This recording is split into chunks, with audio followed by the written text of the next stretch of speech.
Sherlock Holmes, c'est parti. Une petite définition. Je suis filé à Schwog et en Pour Adrien Éphélides. Alors, une éphélides est simplement ce que nous sommes en train de faire aujourd'hui, c'est-à-dire des chroniques. Alors aujourd'hui, je vais vous en faire une. Une sur cette émission que tout le monde a vue, ou du moins pas mal de mes amis Facebook, à la RTBF ce mercredi, question à la une qui s'intéressait aux millionnaires. D'ailleurs, ce ne sera pas une chronique, mais un billet. Un billet qui sont comme sur les mecs qui sont comme le Roto, fortunés.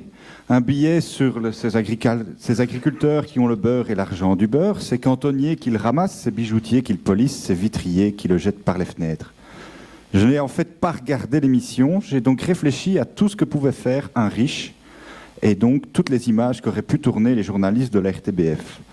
Je pense que c'est assez simple. Rien. Un riche dort. Mais oui, s'il est riche, c'est qu'il a dû tirer la couverture à lui.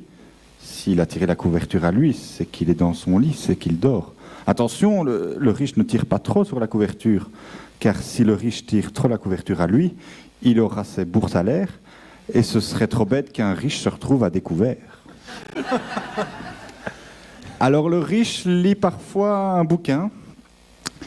L'union fait la force, liberté, égalité, fraternité, l'aide de Dieu, l'amour du peuple, la force du Danemark. Et oui, le riche ne lit que des devises.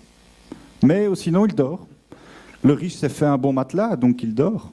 Il attend que le franc tombe, ou il pique une somme, c'est selon. Mais qu'est-ce que le riche ne fait pas? Le riche ne se montre pas, il vit en retrait. Le riche ne va pas au cinéma, mais à l'OPA.